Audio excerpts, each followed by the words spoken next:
Danantara. Kemarin banyak banget berita yang bahas mengenai ini. Tapi apa sih Danantara? Dan kalian tahu gak sih kalau proyeksi dana yang akan dikelola oleh Danantara adalah 14.000 triliun rupiah. Ini adalah salah satu topik yang pas aku riset tuh bikin sesak napas. Karena ya Allah, duitnya tuh banyak banget yang dibahas. Hai guys, balik lagi di channel Nay. Hari ini Nay akan bahas salah satu topik pembangunan Danantara yang baru aja diresmikan Februari kemarin. Apa sih Danantara?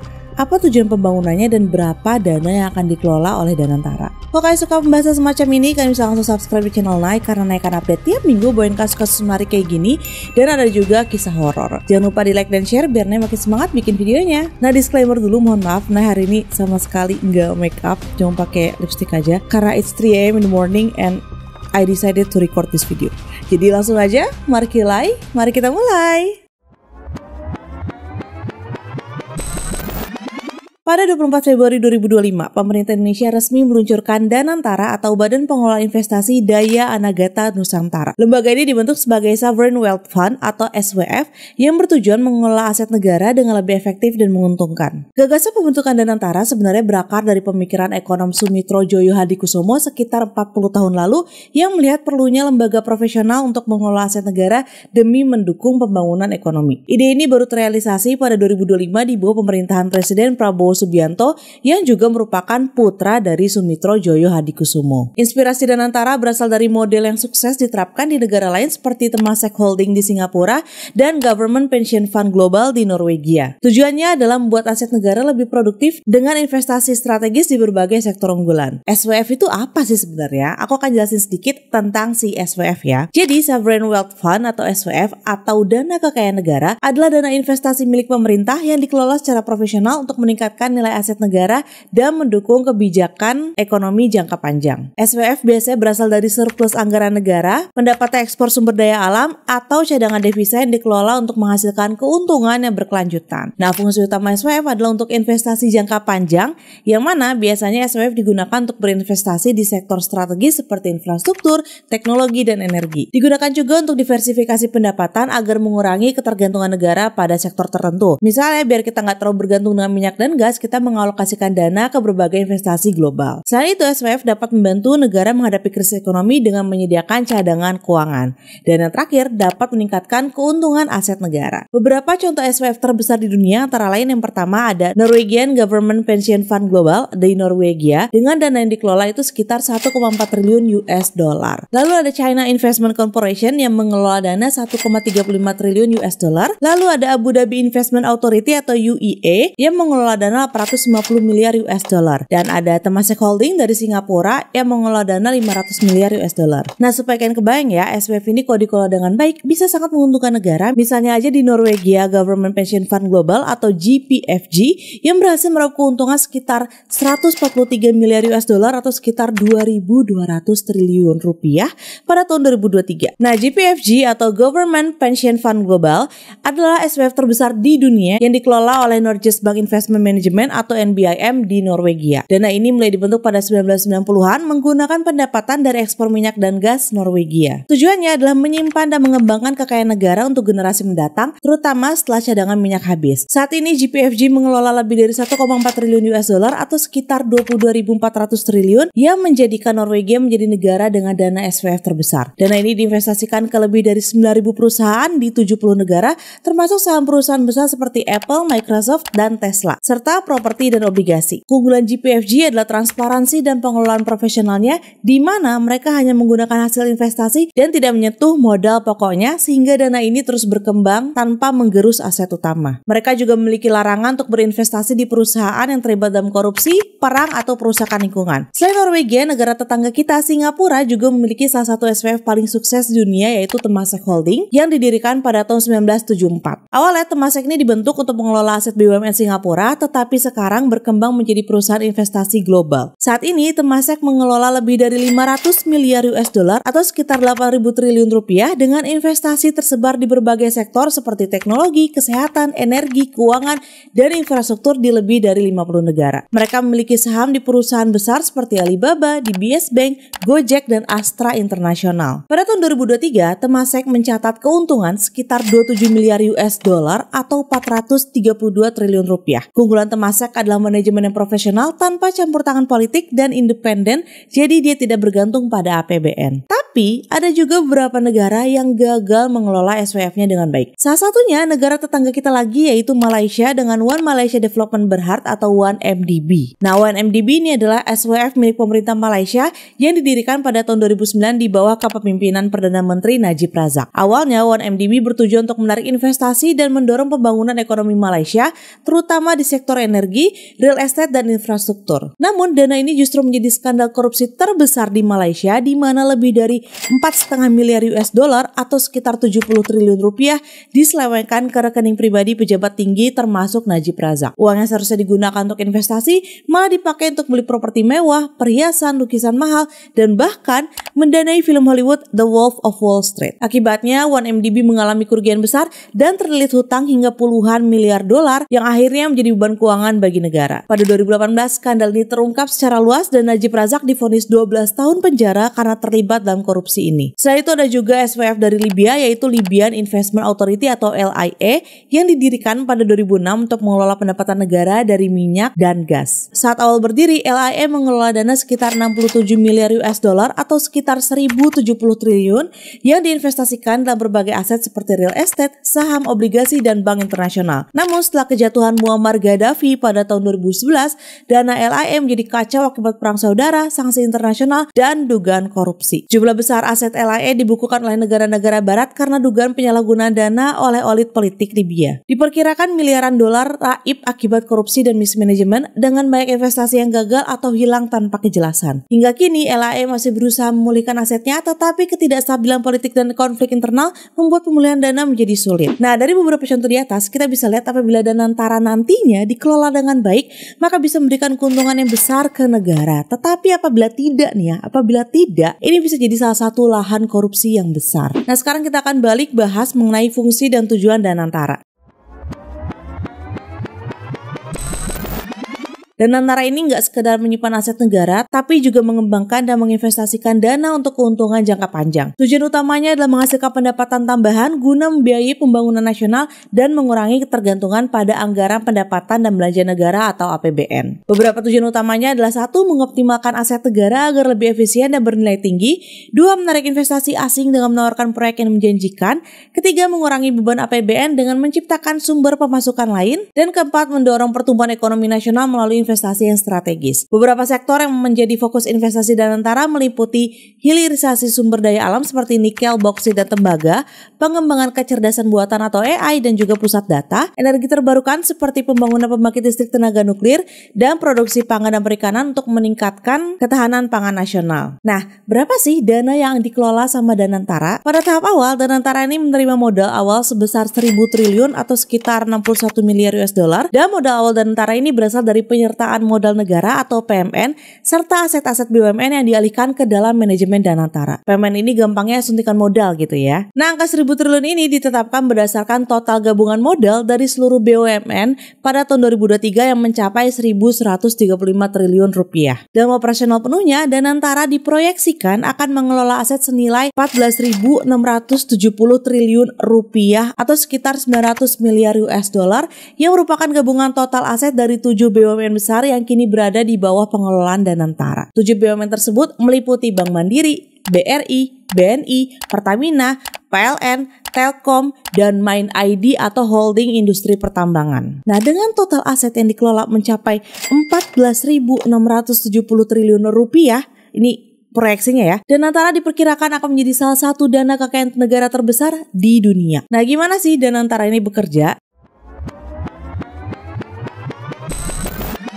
Jadi cara kerja Danantara ini sebenarnya simpel ya. Negara kita ini kan punya banyak aset berharga. Seperti BUMN besar yang tadi udah aku sebutin. Nah sebelumnya BUMN ini bekerja sendiri-sendiri dan keuntungan mereka tuh langsung masuk ke kas negara atau APBN. Dengan adanya Danantara, asetnya dikumpulkan dan dikelola sebagai satu kesatuan supaya lebih efisien dan bisa berkembang lebih cepat. Danantara nggak cuma menyimpan aset ini, tetapi juga menginvestasikan uangnya di berbagai proyek strategis. Contoh investasi Danantara misalnya di hilirisasi nikel dan bauksit dengan harapan Indonesia bisa menjadi pemain utama dalam baterai kendaraan listrik. Lalu ada investasi di energi terbarukan seperti membangun pembangkit listrik tenaga nuklir dan investasi dalam startup AI dan pusat data. Di sini Danantara bukan berperan sebagai bank dan tidak memberikan pinjaman seperti bank atau lembaga kredit, tapi Danantara bisa berpartner dengan perusahaan swasta atau pemerintah untuk membangun proyek besar. Dengan harapan negara memiliki sumber pendapatan baru, jadi kita tuh nggak hanya mengandalkan pajak rakyat. Lalu aset negara juga bisa lebih berkembang dan menghasilkan keuntungan yang besar, serta dapat membantu percepatan pembangunan ekonomi di berbagai sektor strategis. Tapi balik lagi ya, tentu aja nggak ada investasi yang tanpa resiko kan. Apabila terjadi kesalahan dalam melakukan investasi, negara ini bisa rugi besar. Nah sekarang aku akan jelaskan struktur kepemimpinan dari Danantara.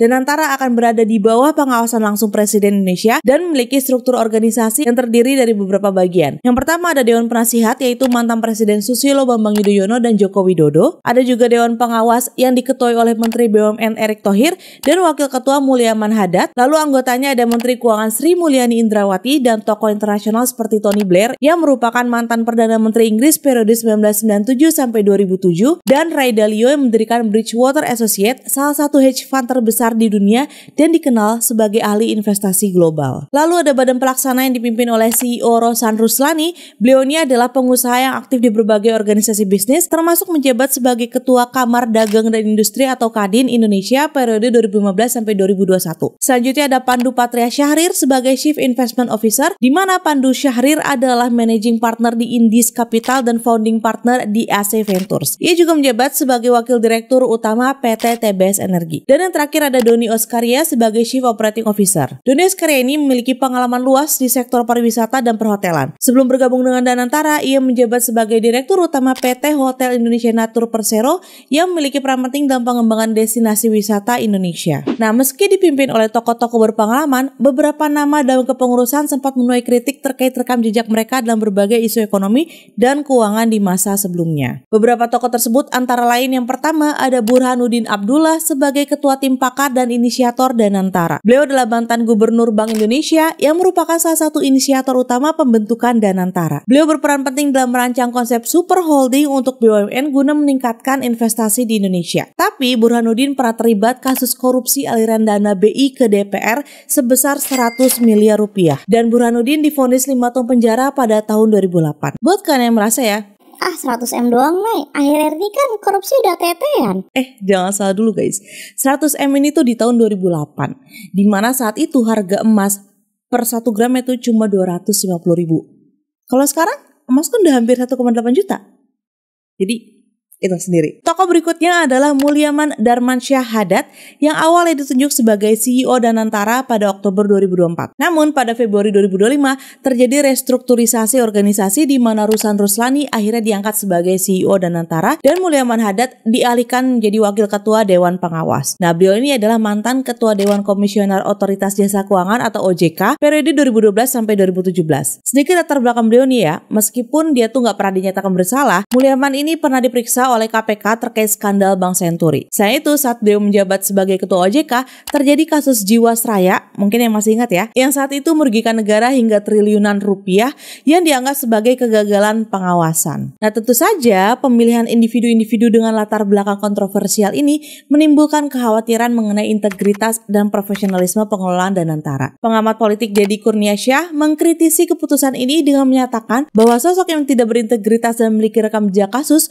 justru menjadi tokoh kunci di Danantara yang dapat meruntuhkan kepercayaan publik terhadap lembaga tersebut. Hingga saat ini Danantara belum mengumumkan secara resmi jumlah karyawan yang dipekerjakan selain posisi CEO, COO, dan CIO. Namun, sebagai holding company yang mengelola aset negara, Danantara kemungkinan akan memiliki struktur organisasi yang ramping. Kemungkinan ini berdasarkan jumlah karyawan perusahaan sejenis yang mana jumlah karyawannya itu biasanya nggak banyak. Seperti contohnya nih ya, Indonesia Investment Authority yang merupakan lembaga pengelola investasi Indonesia, itu mereka cuma memiliki 59 karyawan dengan total aset yang dikelola 160 triliun rupiah. Nah, meski tujuan Danantara ini terdengar menjanjikan ya, ada beberapa kekhawatiran yang muncul dari masyarakat dan para ahli. Pertama, kekhawatiran akan kurangnya transparansi dan akuntabilitas. Berbeda dengan BUMN yang langsung diawasi oleh Kementerian BUMN dan DPR, Danantara ini memiliki mekanisme pengawasan yang lebih longgar. Hal ini tentu saja menimbulkan kekhawatiran akan potensi penyalahgunaan wewenang atau investasi yang tidak transparan. Jadi contohnya gini, misalnya PT Pertamina nih ingin melakukan investasi besar, mereka terus mendapatkan persetujuan dari Kementerian BUMN dan mungkin juga DPR, serta tunduk pada audit BPK. Sedangkan Danantara yang dianggap sebagai entitas yang lebih independen dapat membuat keputusan investasi tanpa perlu persetujuan dari Kementerian BUMN atau DPR dan mungkin tidak akan tunduk pada audit BPK dengan cara yang sama seperti BUMN yang lain. Yang kedua ada kekhawatiran intervensi politik. Nah, karena Danantara ini berada di bawah kendali langsung presiden, banyak pihak yang khawatir akan ada campur tangan politik dalam pengambilan keputusan investasi. Hal ini bisa beresiko jika investasi dilakukan bukan berdasarkan nilai ekonomi tetapi demi kepentingan politik tertentu. Aku akan kasih contoh skenario sederhananya nih ya. Misalnya, aku garis bawah ini misalnya ya, ada proyek besar. Seharusnya Danantara itu kan bekerja sama dengan perusahaan terbaik yang punya pengalaman dan kredibilitas yang tinggi kan. Tapi, jika pemilihan mitra bisnis ini tuh lebih dipengaruhi oleh kedekatan politik daripada kualitas, proyek bisa berisiko gagal. Contoh lain, misalnya, jika pemerintah ingin memperbaiki citra menjelang pemilu ya, pengen pencitraan gitu ya, bisa aja mereka menggunakan dana Danantara untuk proyek yang cepat populer tapi sebenarnya nggak berpotensi bisa berkembang. Jadi setelah pemilu selesai ya, proyek tersebut terbengkalai dan negara mengalami kerugian. Familiar nggak sama ini? Komen di bawah ya. Nah yang ketiga, kekhawatiran akan dampak terhadap keuangan negara. Jadi selalu ada Danantara, perusahaan BUMN seperti Bank Mandiri, PLN, dan BRI menghasilkan keuntungan setiap tahun kan. Sebagian keuntungan ini disetorkan langsung ke kas negara atau APBN dalam bentuk dividen. Nah, dividen ini membantu negara membiayai berbagai kebutuhan seperti pembangunan infrastruktur, subsidi, pendidikan, dan kesehatan. Namun, setelah aset BUMN ini dikelola oleh Danantara, kemungkinan besar dividen yang biasa langsung masuk ke APBN akan dikelola terlebih dahulu oleh Danantara. Dengan kata lain, negara nggak akan langsung menerima uang dari BUMN seperti sebelumnya karena Danantara mungkin akan menahan sebagian keuntungan untuk reinvestasi atau digunakan dalam proyek lain. Nah, emang kenapa kalau gini? Jadi dikhawatirkan pemerintah tuh bisa kekurangan uang dalam jangka pendek karena dividen BUMN yang biasanya masuk ke APBN tidak lagi langsung tersedia. Jadi uangnya kan masuk ke Danantara dulu nih ya. Anggaran negara tuh bisa lebih ketat, bisa lebih ruang fiskal itu menyempit karena sumber pemasukan dari dividen BUMN berkurang atau terlambat diterima oleh negara. Nah yang keempat tentu saja ada kekhawatiran penyalahgunaan dana. Pasti dong nih khawatir banget ya. Dan ini adalah kekhawatiran terbesar dari banyak orang termasuk aku juga. Karena ya dengan berbagai berita korupsi yang berseliweran akhir-akhir ini, rasanya tuh wajar gak sih kita nih masyarakat kurang percaya dengan pemerintah. Kan bisa bayangin gak ya, uang sebanyak 14.000 triliun yang akan dikelola, misalnya ya, ada korupsi cuma 10T aja, itu tuh gak nyampe 1%. 10T itu cuma 0,07% yang dikorupsi. Atau mungkin, bisa aja skemanya tuh oknum ini gak korupsi dari modal 14.000 T kita ini ya. Tapi misalnya nih mereka investasi dari suatu proyek dan dapat return 1% aja nih ya. Tapi yang mereka laporkan, mereka biasa manipulasi laporan, mereka laporin cuma 0,5%. 0,5% itu nilai yang dikorup itu udah 70 T guys. Itu kalau returnnya 1%. 1%. Gimana kalau return investasinya lebih dari itu? Jujur aku tuh sesak napas loh pas riset ini. Gimana menurut kalian? Nah penyalahgunaan dana ini dikhawatirkan seperti 1MDB di Malaysia yang berubah menjadi skandal korupsi terbesar di Malaysia dan dunia. Dengan lebih dari 4,5 miliar US dollar atau sekitar 70 T yang diduga diselewengkan ke rekening pribadi pejabat tinggi termasuk Najib Razak. 70 T? Kalian pernah dengar yang lebih gede nggak? Jadi kesimpulannya ya, Danantara sebenarnya bisa jadi langkah besar buat Indonesia dalam mengelola kekayaan negara dengan cara yang lebih modern. Kalau dikelola dengan baik, Danantara ini bisa jadi mesin pertumbuhan ekonomi dan bikin negara nggak terlalu bergantung sama pajak dan hutang. Tapi karena dana yang dikelola sangat besar, pemerintah ini harus memastikan kalau Danantara dikelola dengan transparan, profesional dan gak ada campur tangan politik. Pengawasan yang ketat dan keterbukaan ke publik itu penting banget supaya Danantara gak berakhir jadi skandal ekonomi kayak yang pernah kejadian di negara lain. Masyarakat ini masih menunggu, terutama aku ya, gimana kinerja Danantara dalam beberapa tahun ke depan. Kalau sukses, ini tuh bisa jadi game changer buat ekonomi di Indonesia. Tapi kalau gagal, dampaknya tuh bisa besar banget buat keuangan negara dan terutama kepercayaan publik yang udah setipis itu.